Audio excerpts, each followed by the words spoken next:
Welcome back. Bulletin का बाकायदा आगाज करें और आपको बताएं कि हमास के सरबराह इस्माइल हनिया को ईरान के दारुल हुकूमत तेहरान में शहीद कर दिया गया। ईरानी खबर एजेंसी के मुताबिक हमास के सरबराह इस्माइल हनिया को ईरान में शहीद कर दिया गया है।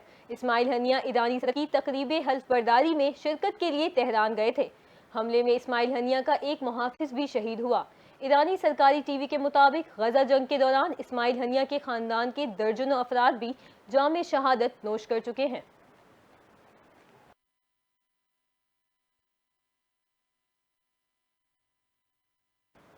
ईरानी पासदाराने इनकलाब ने हमास रहनुमा इस्माइल हनिया की शहादत की तस्दीक कर दी। बयान में कहा गया है कि इस्माइल हनिया के कत्ल की तहकीकात कर रहे हैं। गैर मुल्की मीडिया के मुताबिक ईरानी पासदाराने इनकलाब का कहना है कि हमास के पॉलिटिकल ब्यूरो के सरबराह इस्माइल हनिया को ईरान में शहीद किया गया है।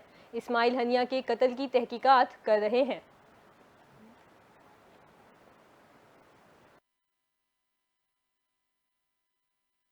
हमास के सियासी रहनुमा इस्माइल हनिया की ईरान के शहर तेहरान में शहादत पर इस्राइली फौज ने तबसरा करने से इनकार कर दिया है। बैनुल-अक़वामी खबर रसा इदारे की रिपोर्ट के मुताबिक इस्राइली फौज का कहना है वो गैर मुल्की मीडिया की रिपोर्ट्स का जवाब नहीं देते।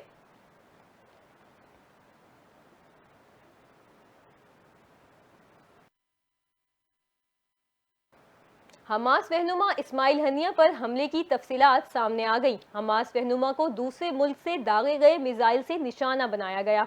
ईरानी मीडिया ने हमास रहनुमा इस्माइल हनिया पर हमले की तफसीलात बताते हुए कहा कि हमास रहनुमा को शुमाली तेहरान में मिसाइल हमले में निशाना बनाया गया। उनको रात 2 बजे के करीब निशाना बनाया गया।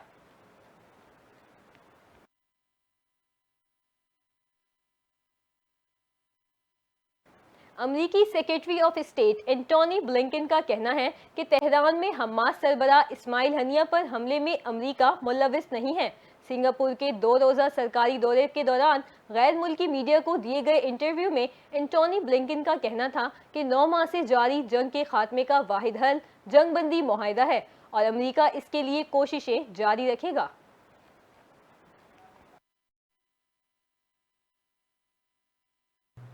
जमात इस्लामी का पिंड गढ़ने में इस्माइल हनिया की गायबाना नमाज जनाजा अदा करने का ऐलान। आज कराची में गवर्नर हाउस पर धरना मौखर कर दिया। अमीर जमात इस्लामी हाफिज ज़ईमुर रहमान ने कहा कि इस्माइल हनिया की शहादत से जंग अब गजा तक महदूद नहीं रहेगी। नई सफबंदी हो गई, क्या वक्त नहीं आ गया कि जालिम के हाथ को काट डाला जाए।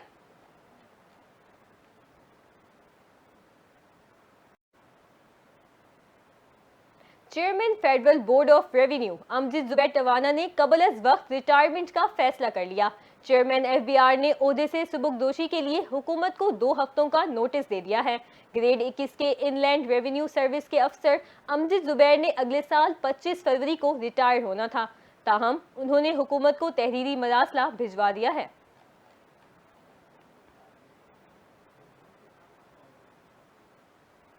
विफाकी वजीर इत्तलात अता तारर ने इमरान खान के बयान पर रद्द अमल देते हुए कहा कि इन्हें फौज और पीटीआई में बातचीत का कोई इम्कान नजर नहीं आता।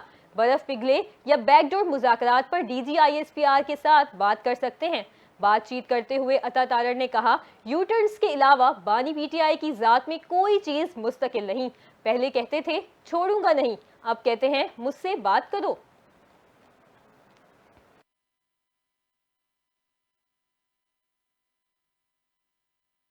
इलेक्शन एक्ट 2017 में तरमीमी बिल कौमी असम्बली में पेश कर दिया गया। स्पीकर अयाज सादी की जेर सदारत होने वाले कौमी असम्बली के इजलास में बिलाल अजहर कयानी ने बिल ऐवान में पेश किया। विफाकी वजीर कानून आजम नज़ीर तारर ने इलेक्शन एक्ट 2017 में तरमीम का बिल मुतल्लिका कमेटी को भिजवाने की सिफारिश की।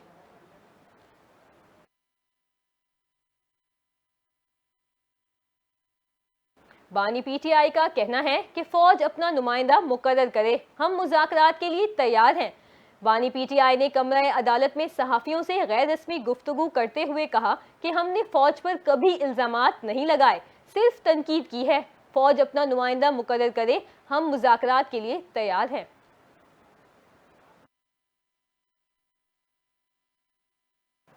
مختلف مکاتب فکر سے تعلق رکھنے والے علماء کا کہنا ہے اس اعلان پر تمام مکاتب فکر کے علماء کا اتفاق ہے کہ اگر کسی مدرسے میں کوئی ریاست دشمن چھپے ہوئے ہیں تو ہم ان کے خلاف کارروائی کے لیے تیار ہیں۔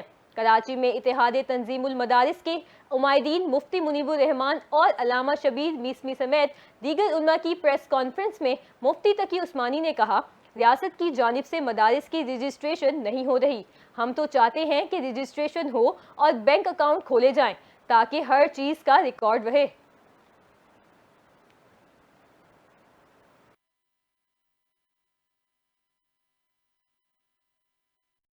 4 اگست سے سندھ میں شدت کی مونسون ہوائیں داخل ہوں گی۔ ماہرین کے مطابق 4 سے 6 اگست کے دوران کراچی سمیت سندھ کے بیشتر مقامات پر تیز بارش کا امکان ہے۔ دوسری جانب کراچی کے مختلف علاقے میں منگل کو کہیں ہلکی تو کہیں تیز بارش ہوئی۔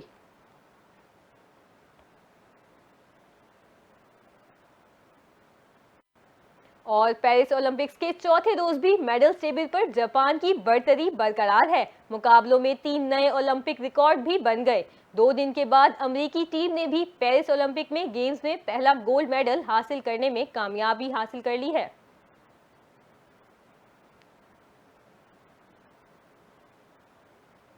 اب تک کے لیے اتنا ہی۔ مزید خبروں اور اپڈیٹس کے لیے دیکھتے رہیے NTN نیوز۔